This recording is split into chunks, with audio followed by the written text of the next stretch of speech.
2 kali ganda harga pasaran sewaan satu rumah tadi.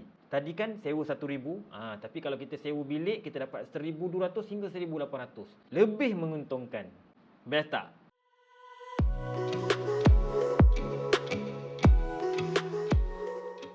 Hai, saya Syam Kasmani. Saya adalah rakan pelaburan hartanah anda. Jika anda bakal dapat kunci rumah pertama anda, atau anda dah ada rumah dan anda bercadang untuk menyewakan rumah anda, mungkin video ini dapat membantu anda. Hari ini saya nak berkongsi tentang sewa satu rumah atau bilik-bilik mana yang sesuai untuk anda.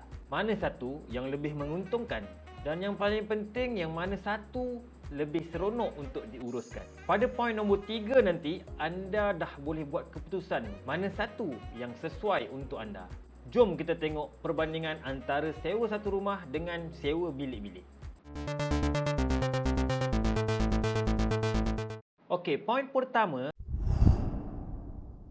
kita nak pastikan rumah yang kita sewakan berada dalam keadaan baik. Atau bahasa mudahnya, rumah yang kita nak sewakan tu terjaga. Ini supaya bila kita nak ambil balik, tak rosak sana sini, dan yang penting tak teruk. Kebiasaannya, jika anda sewakan seluruh rumah anda telah memindahkan seluruh tanggungjawab kepada penyewa anda. Yalah, kita kan dah malas nak pening-pening kepala. Biarlah orang yang jagakan rumah kita. Dah ada penyewa, maknanya kita dah lepas tangan lah kan. Tapi saya nak mention awal-awal, ianya bergantung kepada perjanjian antara anda dan penyewa. Mana tahu ada klausa dalam perjanjian tersebut, anda menyatakan yang anda boleh melawat rumah, itu bergantung kepada perjanjian anda dengan penyewa.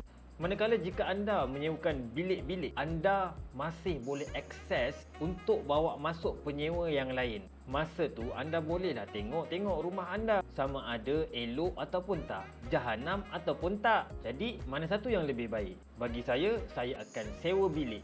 Sebab kita sebagai tuan rumah, kita nak pastikan rumah yang kita laburkan tak rosak. Ini barulah kena caranya.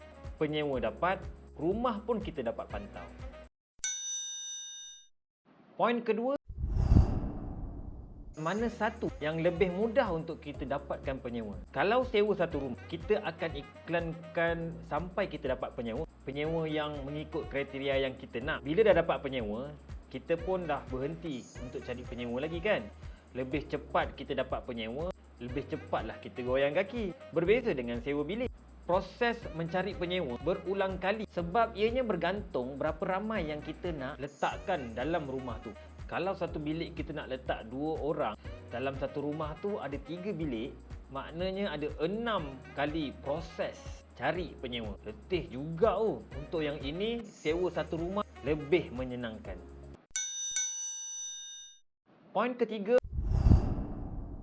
adalah berkenaan dengan bayaran. Mana satu yang lebih menguntungkan? Bayangkan kita sewa satu rumah kepada satu family. Kadar sewa lebih kurang RM1,000 dan kebiasaannya kita akan jumpa 3 masalah ni jika kita menyewakan kepada keluarga. 3 masalah tentang bayaran ini adalah yang pertama, musim raya.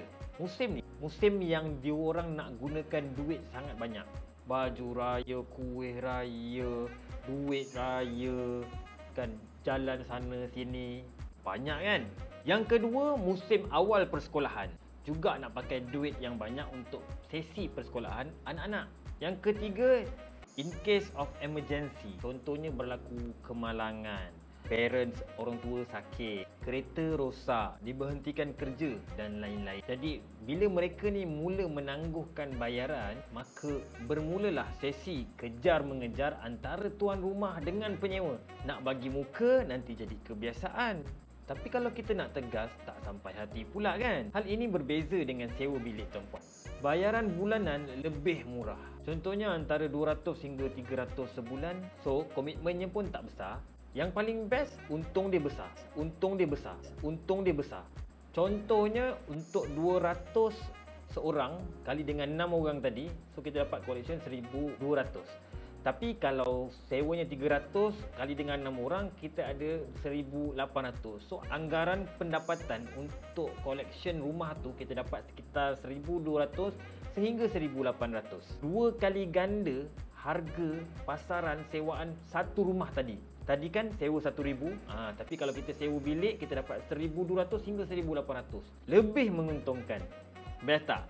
Jika ada kekosongan ataupun penyewa tak bayar, kita masih tak putus duit tau. Sebab tak akan semua orang yang sewa bilik tu tak bayar. Rumah pun takkan pernah kosong. Okey, dan poin yang terakhir, poin yang keempat,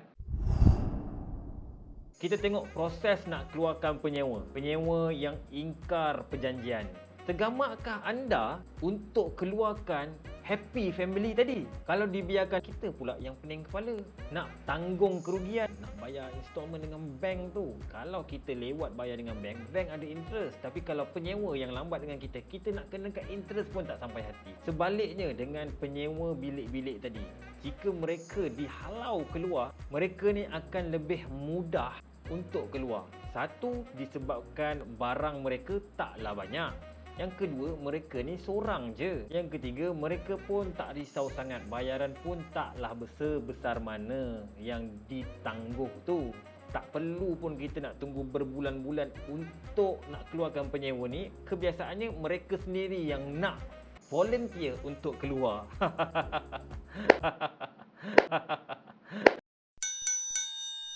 Jadi itulah sedikit sebanyak perkongsian saya berkenaan topik yang kita bincangkan tadi, iaitu sewa satu rumah lawannya sewa satu bilik. Mana yang lebih sesuai untuk anda?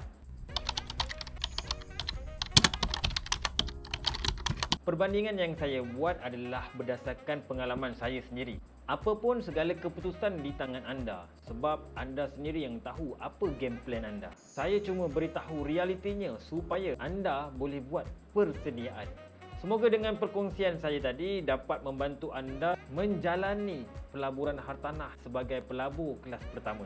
Jika anda ada sebarang pertanyaan berkaitan dengan penjagaan rumah-rumah sewa, rumah-rumah pelaburan, anda boleh komen di ruangan komen. Share video ini jika anda nak sama-sama bantu selamatkan atau nak cegah pelabur hartanah lain dari berlakunya kerugian sepanjang tempoh pemilikan rumah tu.